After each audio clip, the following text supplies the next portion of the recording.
কি কি আমলগুলো করা যায় আমি এই বিষয়ে কথা বলবো। এই জিলহজ মাসে বিশেষ করে 11টি আমল করতে হবে আমাদের। কয়টা আমল? 11টি আমল করতে হবে। এই 11টি আমল আমাদেরকে করা দরকার। প্রথম, 1 নাম্বার, বেশি বেশি আল্লাহ তাআলা জিকির করা। জিকির, আল্লাহ তাআলা জিকির করা। আল্লাহ বলেন, আল্লাযীনা ইয়াযকুরুনাল্লাহা কিয়ামান ওয়া কুউদান ওয়া আলা জুনুবিহিম ওয়া ইয়াতাফাক্কারুনা ফি খালকিস সামাওয়াতি ওয়াল আরদ। হাঁটো, চলো, শো, বসো, সদা সর্বদা আমি রব আমার জিকির করো। সূরা তাওবার ভিতরে রব্বুল আলামিন বিশেষ করে বেশি বেশি জিকির করার কথা বলছেন। এখানেও মুফাসসিরিনে ইকরাম আব্দুল্লাহ ইবনে আব্বাস এর বরাত থেকে পাওয়া যায় যে বিশেষ দিন বলতে জিলহজ মাসের প্রথম 10 দিনের কথা আল্লাহ রাব্বুল আলামিন বলছেন। বেশি বেশি জিকির করা। আপনি হাঁটতেছেন, আপনি জিকির করেন সুবহানাল্লাহ, সুবহানাল্লাহ, সুবহানাল্লাহ, সুবহানাল্লাহ, সুবহানাল্লাহ। আপনি ঘুমাইতে গেছেন, আপনি বসে আছেন, জিকির করেন আলহামদুলিল্লাহ, আলহামদুলিল্লাহ, আলহামদুলিল্লাহ, আলহামদুলিল্লাহ। আপনি চলতেছেন, আপনি দাঁড়িয়ে আছেন, আপনি বলেন আল্লাহু আকবার, আল্লাহু আকবার, আল্লাহু আকবার, আল্লাহু আকবার। আপনি হাঁটতেছেন, চলতেছেন, আপনি বলেন লা ইলাহা ইল্লাল্লাহ, লা ইলাহা ইল্লাল্লাহ, লা ইলাহা ইল্লাল্লাহ, লা ইলাহা ইল্লাল্লাহ। মনে রাখবেন লা ইলাহা ইল্লাল্লাহ এমন একটা জিকির, যে কোনো কথা বলতে গেলে সুবহানাল্লাহ ঠোঁট নড়বে, ঠোঁট, আলহামদুলিল্লাহ ঠোঁট নড়তেছে, গাল নড়তেছে, আল্লাহু আকবার ঠোঁট নড়তেছে, সব কিছু নড়ে। কিন্তু লা ইলাহা ইল্লাল্লাহ এমন একটা জিকির, এমন একটা ইবাদত, আপনি গোপনে শত শত মানুষ আপনার সামনে দাঁড়িয়ে থাকবে, মানুষের সামনেও আপনি লা ইলাহা ইল্লাল্লাহ বলবেন, কিন্তু মানুষ বুঝতে পারবে না, কারণ এতে তেমন ঠোঁটও নড়ে না, গালও নড়ে না। মনে মনে বলেন লা ইলাহা ইল্লাল্লাহ, লা ইলাহা ইল্লাল্লাহ। তেমন কিছু নড়ে না, ঠোঁট নড়ে না, কেউ বুঝতেও পারবে না। এজন্য এটা খুব গুরুত্বপূর্ণ ইবাদত, গোপনীয় আমল, গোপনীয় ইবাদত। আমরা বেশি বেশি 1 নম্বর ইবাদতের ভিতরে বেশি বেশি আল্লাহ তাআলা জিকির করব। বলেন কার জিকির? আল্লাহ জিকির। 2 নম্বর আমল করতে পারি আমরা, বিশেষ করে 10 দিন যে কোনো আমল বেশি বেশি আমল করে নফল ইবাদত বাড়াই দেন, নফল নামাজ বাড়াই দেন, কোরআন তিলাওয়াত বাড়াই দেন, জিকির বাড়াই দেন, সব কিছু বাড়াই দেন। এই 10 দিনে সব কিছু বাড়াই দেন, মনোযোগ সহকারে করার চেষ্টা করেন, কোরআন তিলাওয়াত বাড়াই দেন। কারণ রাসূলুল্লাহ সাল্লাল্লাহু আলাইহি ওয়াসাল্লাম বলেন, হাদিস বলছে যেটা, যে আল্লাহ রাসূল সাল্লাল্লাহু আলাইহি ওয়াসাল্লাম বলছেন জিলহজের প্রথম 10 দিনের আমল অন্য দিনের আমলের তুলনায় 1000 গুণ শ্রেষ্ঠ, সবচেয়ে শ্রেষ্ঠ। সাহাবারা বললেন, ইয়া রাসূলুল্লাহ জিহাদও কি চাইতে শ্রেষ্ঠ না?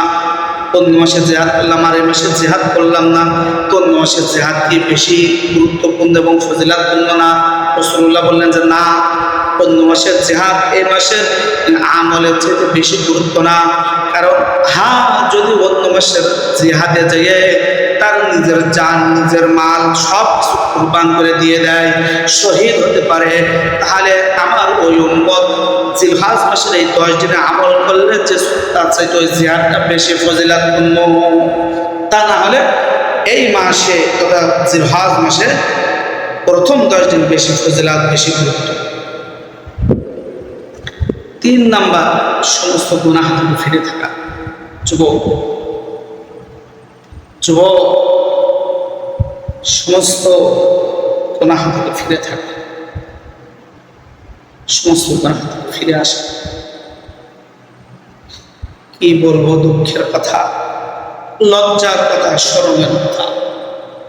এই তো যুবক ভাইরা ফেসবুকে সেদিন দেখতেছিলাম যে হিন্দুদের কথা, তারা কিভাবে মুসলিম সমাজের মুসলিম বোনদেরকে হিন্দু বানাইতেছে, প্রেমের ফাঁদে ফেলে তাদের সাথে যৌন ইসলাম ধর্ম শিখতে চাই, আমি ইসলাম ধর্মের কিছু শিখতে চাই, কিছুদিন পরে ইসলাম ধর্ম আমি গ্রহণ করতে চাই, কিছুদিন পরে বলে আমি ইসলাম ধর্ম গ্রহণ করতে চাই। তোমার পিক দাও, এভাবে তাকে মুসলিম বোনটাকে নষ্ট করে এরপরে সে চলে যায়।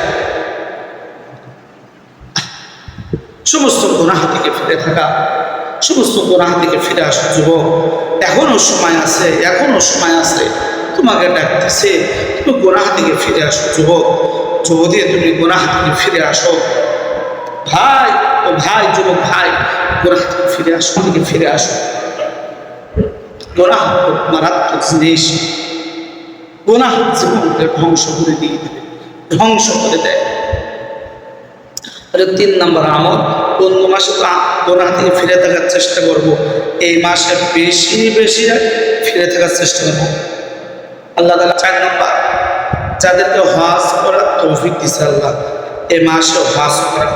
5 নম্বর, যাদের উপর কুরবানি ফরজ বা ওয়াজিব, যাদের কুরবানির সামর্থ্য দিয়েছে আল্লাহ, এই মাসে কুরবানি করা, এই 10 দিনের ভিতরে কুরবানি করা, অর্থাৎ 10 জিলহজের দিন। এরপরে 6 নম্বর, যারা কুরবানি করবে জিলহজ মাসের চাঁদ ওঠার আগে তাদের নখ, তাদের চুল, তাদের বগলের লোম সব কিছু তারা পরিষ্কার করবে। যদি পরিষ্কার করে, রব্বুল আলামিন রাসূল বলেন এদেরকেও কুরবানি তথা কুরবানি দিন কুরবানি করবে এবং কুরবানির দিন কুরবানির পরে নখ চুলগুলো কাটবে, আল্লাহ তাআলা 2টা কুরবানির সওয়াব দান করবেন। সুবহানাল্লাহ। নাসাই এবং আবু দাউদের ঘটনা, আবু দাউদ শরীফের হাদিস থেকে এটা পাওয়া যায়, নাসাইয়ের আরেকটা হাদিস থেকে পাওয়া যায়। আল্লাহ রাসূল সাহাবী একদিন এসে বললেন, ইয়া রাসূলুল্লাহ, আমার এমন এমন একটা জন্তু আছে, পশু আছে, আমি কুরবানি করতে চাই। আল্লাহর রাসূল বললেন, সাহাবী, না না, তোমার এই পশু দ্বারা কুরবানি করা লাগবে না, কুরবানি করো না। ইয়া রাসূলুল্লাহ, আমি কি করব?